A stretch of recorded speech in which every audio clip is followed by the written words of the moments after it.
And in that day will I make Jerusalem a burdensome stone for all people. All that burden themselves with it shall be cut in pieces.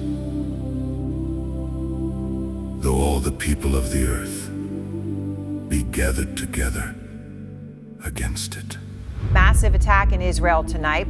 Israel intercepting 3 rounds of missiles targeting Jerusalem within an hour. It is a rare attack and the highest density of missiles that we have seen fired at Jerusalem since the start of the war 20 days ago.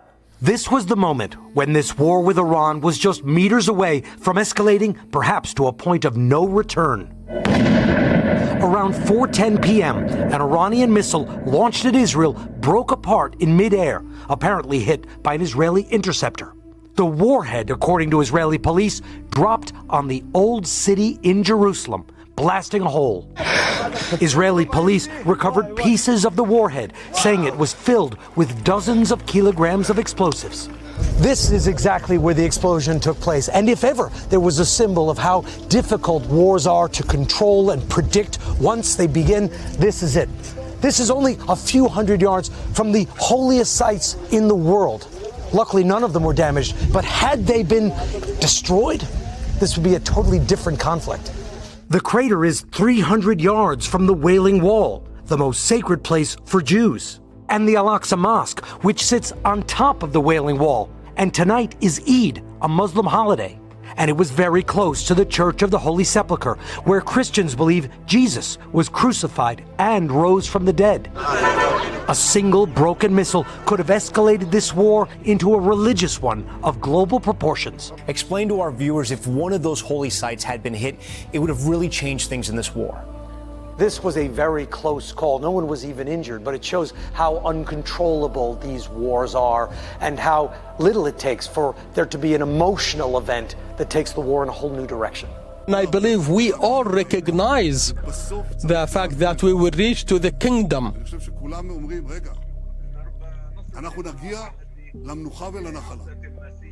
We will make it to the return of the Messiah, but this will not happen next Thursday. The lives of nations is always precarious and surrounded with threats. Our survival, our endurance is a result of alliances that we forge for our existence to be stronger. No doubt we are moving from one battle to another, from the establishment, and with this battle now, with this operation, Israel has become stronger than ever. This is all shrapnel from ballistic missile.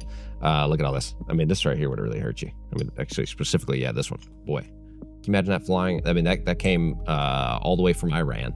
This hit in the holy city, Jerusalem. This is what Islam thinks about that city. They're going to launch rockets, ballistic missiles, 5 stories tall, launched at the holy city. That's maybe headline. That's what the Islamic regime thinks about Jerusalem, the holy city. This is how holy it is to them. They're going to lob a 5-story missile right at it. And guess what? They shot down missiles over the top of the Temple Mount. That would cause some irreparable damage to the. They were less than a kilometer away infrastructure of the holy site from the Dome of the Rock. Shrapnel landed in the city of David. Here's a particularly candid and honestly kind of articulate clip from a couple of years ago. This is from August of 2024 from an Israeli rabbi, Joseph Misrach, describing how Israel should take advantage of a then ongoing conflict with Iran, much less intense than the current conflict we're seeing with Iran, to destroy the Dome of the Rock and Al-Aqsa. Watch this. If it was up to me, the last time when they shot hundreds of missiles, I would pretend that one missile came from Iran and shoot it down. You know, then all the Arabs will go against Iran, and it will be the end of the problems. You make them fight with each other, this bunch of lunatics. Never too late, you deal with a bunch of cowards. Shoot it down into the Dome of the Rock in Al-Aqsa. Destroy what's on what the Israelis call the Temple Mount, on the foundation stone. Destroy it and blame the Iranians. And that has the effect, as you just heard him say, of turning our enemies against each other.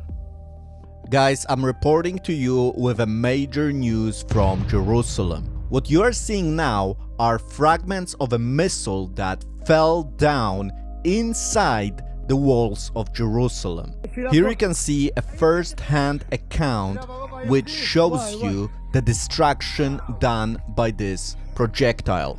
This is the first time we're seeing a missile falling down next to the most holy place on earth. It is very, very close. Here is a good shot showing you how close it was. We're talking meters from the Al-Aqsa Mosque. Let me show you on a map so that you can understand the distance of how close this was. This is the place of the impact, and here you can see the Al-Aqsa Mosque, the Temple Mount, and the Dome of the Rock. This is like less than half a kilometer, 1,400 feet. But imagine if the Iron Dome would not shoot down a rocket that was actually targeting the old city of Jerusalem. The rocket was shot down by the defense system, but even after being shot down, those rockets are huge, and the fragments of such a rocket can still cause a lot of damage. Here you can see a rocket that has been already shot down. This is a rocket that was shot from Iran, and this is just a fragment, and look how huge it is. Here's another picture where you can see again how big it is. Again, this is just a fragment of a rocket. Did just wanted to bring up the fact that we do know that Israel, if struck, rebuilds very quickly. If a rocket that if they missed it, couldn't shoot it down, and it did hit the Al-Aqsa Mosque and the Dome of the Rock, I think Israel they proved that they could rebuild that road within just like that. I'm thinking you could have a temple by next week if they were to hit it, because Israel has some great teams. I think there should definitely be a directive. There should be a directive, like if it's headed and that's the trajectory, hands off. We are in the middle of a war with Iran, so large gatherings are prohibited. The Temple Mount is closed. We're getting incoming missiles, warning sirens, and so on. But it is the month of Ramadan, when a large number of Muslims normally go up to the Temple Mount, and police are not allowing that this year. I think close to every Muslim nation in the world now has issued some kind of condemnation about this. There actually have been some things falling from the sky in Jerusalem. On March 16th, some missile fragments impacted in several locations on the Temple Mount itself, as you can see here.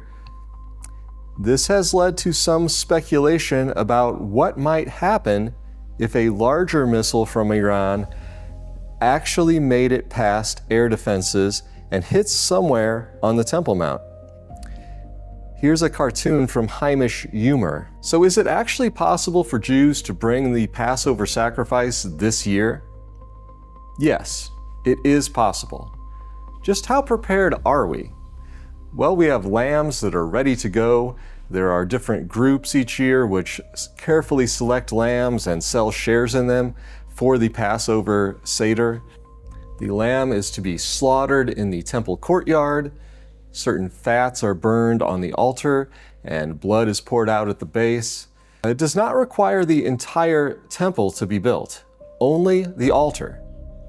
And we know the location of where to build it, and it can be constructed in a pretty short amount of time.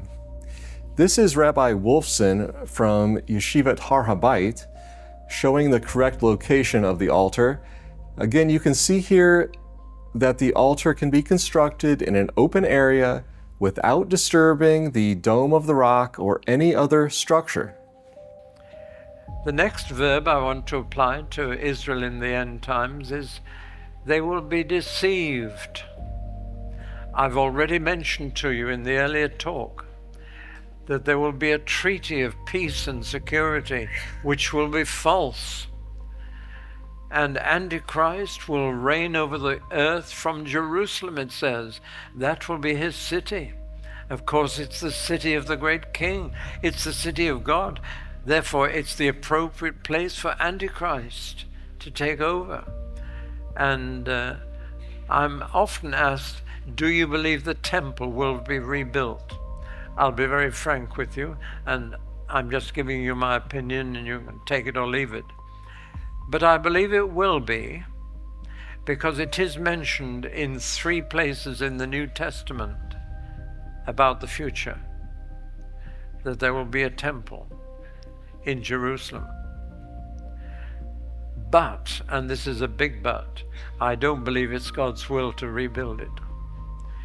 Every one of the 3 mentions of the temple in Jerusalem in the New Testament are connected with the Antichrist. It's his temple.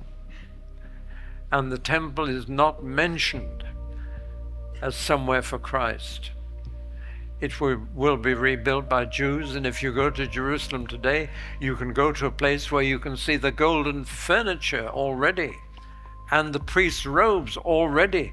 They're already in there. They're ready to rebuild it. I don't know how it can come about with the Dome of the Rock, but actually the Dome of the Rock, the Muslim mosque on the temple area, is not where the ancient temple was. It's a little south of it, and there's room for both a Jewish temple and a Muslim mosque on the 13-acre site of the Temple Mount.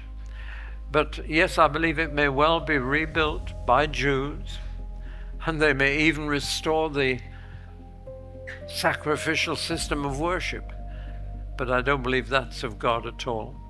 I believe that's a preparation for the Antichrist. So there's my opinion, take it or leave it for what it's worth. But the Jews, the Orthodox Jews particularly, are determined to rebuild it. And I think they may well achieve it.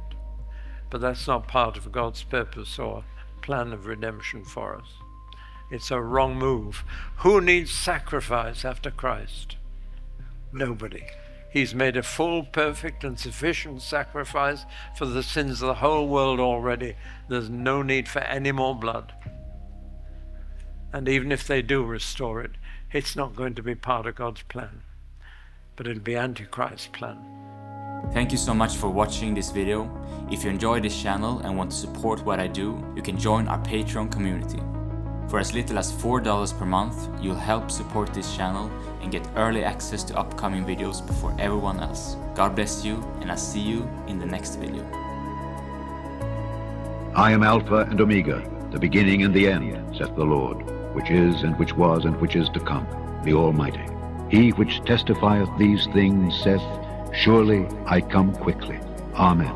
Even so, come, Lord Jesus.